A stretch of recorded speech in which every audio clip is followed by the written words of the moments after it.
मंच पर उपस्थित हमारे प्राचार्य महोदय और प्रशासनिक अधिकारी आलोक जैन से बहुत सारी बातें हम लोगों ने यहाँ सुनी, बहुत सारी चीज़ें सुनी।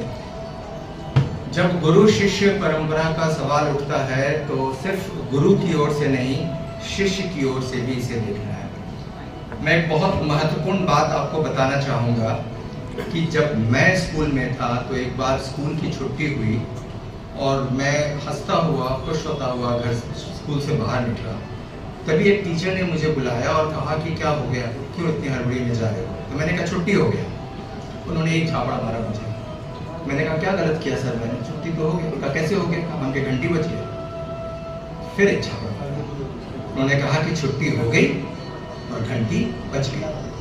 I still remember that school teacher who taught me the first lesson of being a guru. Now गुरु सिर्फ वो नहीं है जो आपको शिक्षा दे, गुरु वो है जो अपने छात्र को पहचान कर उसके सर्वांगीण विकास का प्रयास कर सके। इस महाविद्यालय के बहुत सारे ऐसे छात्र हैं जो अलग अलग विषयों में बहुत अच्छे किए, लेकिन जब यहाँ से जीवन के संघर्ष पथ पर बाहर निकले तो उन्होंने अलग अलग रास्ते पर अपनी मुकाम बनाई। आज जिस पीएससी की तैयारी आप करते हैं उस पीएससी के बहुत बड़ी अधिकारी इसी महाविद्यालय से पढ़ के निकली और एडिशनल कमिश्नर बनकर आज वो इतनी बड़ी अधिकारी बनी हुई हैं जो इंदौर में पोस्टेड है। आप भी बन सकते हैं। जब महाभारत का युद्ध चल रहा था तो उसके पहले श्री कृष्ण पहुंचते हैं कौरवों के पास और कहते हैं कि दुर्योधन को समझाने को, भीषण विध्वंस बचाने को भगवान हस्तिनापुर आए, पांडव का संदेशा लाए। तो न्याय अगर तो आधा दो, पर इसमें भी यदि कोई बाधा हो तो दे दो केवल 5 ग्राम, रखो अपनी धरती तमाम। हम यही खुशी से खाएंगे, परिजन पर हंसी न उठाएंगे। और दुर्योधन वह भी दे न सका, आशीष समाज की ले न सका। उल्टे चला हरि को बांधने, जो था असाध्य चला साधने। जब नाच मनुष्य पर, यहाँ नाच मतलब मनुष्य पर छाता है, पहले विवेक मर जाता है। तो हरि ने भीषण हुंकार किया, अपना स्वरूप विस्तार किया और डगमग डगमग दिग्गज बोले, भगवान कुपित होकर बोले, जंजीर बढ़ाकर साथ मुझे रहा दुर्योधन, बांध मुझे और मृतकों से पटी हुए पहचान कहाँ इसमें तू है। वो गुरु थे जिन्होंने दिखाया अपना अपना गुरु। अपना गुरु किसी ने किसी और को चुना, किसी ने श्री कृष्ण को चुना, किसी के गुरु शायद शकुनी भी हुआ करते थे, किसी के गुरु कोई और हुआ करते थे। The important thing is to choose your own guru। ये गुरु शिष्य की परंपरा का वास्तविक अर्थ वेदों में है। ऋग्वेद, सामवेद, यजुर्वेद, अथर्ववेद, ऐतरेय, कौशिकी, शतपथ, गोपथ, आयुर्वेद, धनुर्वेद, गंधर्ववेद, शिल्पवेद और अन्य उपनिषद। वेदांग से वेदांत की यात्रा। गुरु जिसके समक्ष बैठकर छात्र अपने जीवन का सर्वांगीण विकास करता है। It is not specifically limited to a teacher of a physics or a chemistry or a history. It is a changing role of a guru. A guru has to be a very good friend of a student inside the class. Class में वो छात्रों का सबसे अच्छा student हो। And as शिष्य, you are not in competition with anybody but yourself. And marks does not matter.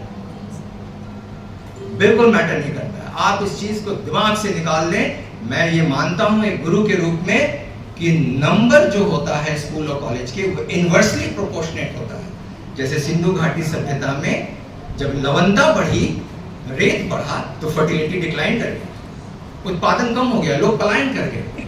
गुरु आपको पहचान जाएगा और आपको आपकी दिशा बताएगा। आपको पता है गुरु पूर्णिमा में क्यों मनाया जाता है? कोई भी बता सकते हैं? आप बताता हूं मैं आपको।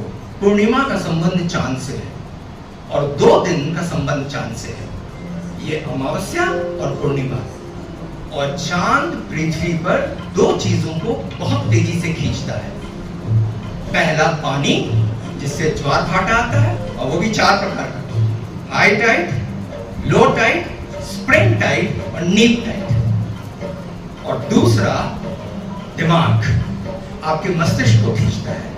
आपको मालूम है कुतुब मीनार बंद कर दिया गया क्योंकि अमावस्या और पूर्णिमा की रात वहां से लोग डायरेक्टली कनेक्ट होते थे। जितने रोमांटिक सॉन्ग्स है सब इसी के नाम पे। इसीलिए चांद है ल्यूना और सन की है ल्यूनेटिक। उस दिन लोगों के मस्तिष्क ज्यादा चलते हैं, ज्यादा तेज होते हैं, और इसीलिए पूर्णिमा और अमावस्या दो बहुत महत्वपूर्ण दिन जो हमारे धर्मशास्त्र में भी है, वो साइंस में भी है। और यही कपेला है, जिस सितारे को आप देखोगे तो आपको वो नक्षत्र ऐसा दिखेगा जैसे नटराज का शेप लिया हुआ है, और उस नटराज के शेप में जो 12 पॉइंट्स हैं, ये वो ज्योतिर्लिंग है। और 13वां पॉइंट जो है, जहां हृदय है शिव का, वो बांधवपुर है। और किस डिग्री पे है ये? 79 डिग्री ईस्ट लॉन्गिट्यूड। किस डिग्री पे है? 23 डिग्री लैटिट्यूड। एक ऐसा डिग्री जो सबसे अधिक महान माना जाता है। जितने भी भारत में मंदिर हैं, इसी डिग्री पे आप देख लो। आप देख लें बद्रीनाथ, केदारनाथ, कंदरिया महादेव, रामेश्वरम, तिरुपति, बांधवपुर, सब इस लाइन पे है। It's a scientific line. और आपको मैं बता दूं, नैनीताल के पास एक जगह है, उस जगह का नाम है देवनगरी। वहां पे विश्व का सबसे बड़ा रिसर्च सेंटर है, जिसको कहते हैं आर्यभट्ट स्पेस सेंटर। ये नैनीताल से 14 किलोमीटर दूर है, 79 डिग्री। क्योंकि यहां से स्काई में, यूनिवर्स में होने वाले सारे ज्ञान आपको प्राप्त होते हैं। तो कोई गुरु होगा तो आपको बताएगा कि ऋग्वेद और सामवेद में क्या अंतर है। ऋग्वेद का उच्चारण होत्री करते हैं और सामवेद का उच्चारण उद्गोत्री करते हैं। और ऋग्वेद में मंत्रों का संग्रह है जो अग्नि आदि देवताओं के लिए है, और सामवेद में उन्हीं मंत्रों को संगीत का रूप दे दिया गया। जैसे ऋग्वेद में था ओम, सामवेद में हो गया Om, the origin of music in the world. Rigveda, Samaveda. Yajurveda में क्या है?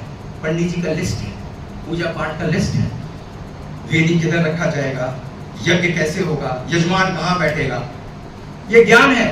मैथ्स का ज्ञान, origin of maths in the world, obtuse angle, obtuse angle, सारे राइट एंगल, सारे ज्ञान यहाँ पे 65 डिग्री में कोण में होगा। ये पूरी लिस्ट होती है। हमारा धर्म ज्ञान है, हमारा धर्म कहानी नहीं है, विज्ञान है। आप ओम का उच्चारण करते हैं तो मैंने कई बार कहा है कि स्पाइनल कॉर्ड में एक फ्लूइड है, वो फ्लूइड ऊपर की तरफ खींचता है, वो तरल पदार्थ। ठीक उसी प्रकार जिस प्रकार टुल्लू पंप पानी खींचता है, बंद कर दो तो पानी नीचे। जब ओम का उच्चारण करते हो तो ये स्पाइनल कॉर्ड से खींचता हुआ हमारे माइंड पे आता है। It makes a chemical reaction and then you get श्रुति ज्ञान, श्रवण ज्ञान, दिव्य ज्ञान, केवल ज्ञान, सारे ज्ञान की प्राप्ति होती है। ओम में वो पावर है।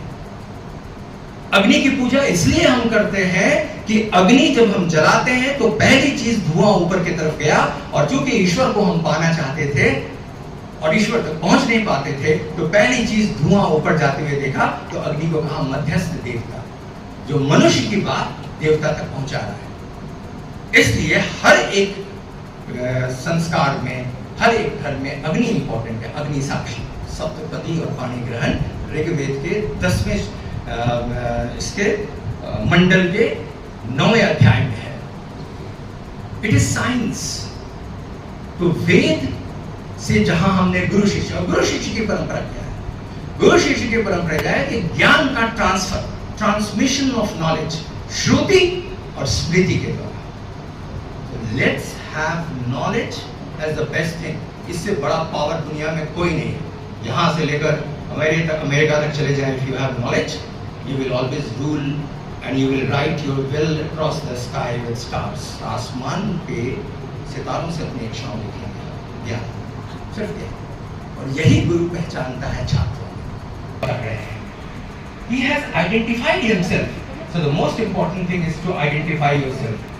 मैं क्रिकेट का भी गुरु रहा हूँ, रोहित जानता है, जो कि रणजी मैंने ही खेले हैं, बिहार से और दिल्ली से। और विदेश में क्रिकेट खेलने वाला पहला व्यक्ति मैं ही था जो न्यूजीलैंड या इंडियन स्कूल्स टीम से खेले। लेकिन मैंने अपने को दूसरे रूप में पहचाना। तो शिष्य की परंपरा सिर्फ आचरण नहीं है, शिष्य की परंपरा गुरु से प्राप्त करना। So you have to identify. और अंत में मैं एक बात हमेशा सारे शिष्यों से कहूंगा, अपने गुरु को चुनो, गुरु को परेशान करो, प्रश्नों से परेशान करो, क्लासरूम में परेशान करो, क्लासरूम के बाहर परेशान करो। पूछो, गुरु भी तुम्हारा तैयार होगा तुम्हारे हिसाब से। जो गुरु तैयार नहीं है वो भी अपने को तैयार करेंगे छात्रों के हिसाब से। सो गुरु शिष्य परंपरा को हम कायम रखें। हम अपनी भारतीय संस्कृति, मैंने वो एक जगह कहीं कहा कि सप्त सिंधु की गर्भ से जन्मा आर्यवर्त, जिसे वैदिक मंत्रों का वैज्ञानिक वर्चस्व मिला, जिसे ओम की शक्ति मिली, जिसने उपनिषद को विश्व दर्शन बनाया, जहाँ गौतम और महावीर जैसे महापुरुषों ने ज्ञान, अध्यात्म और निराकार ब्रह्मांड के अस्तित्व को आलोकित किया। उन्हीं सप्त निधियों से अलंकृत पुष्यंत पुत्र भरत की इस पावन पवित्र वसुंधरा को शत शत नमन। धन्यवाद।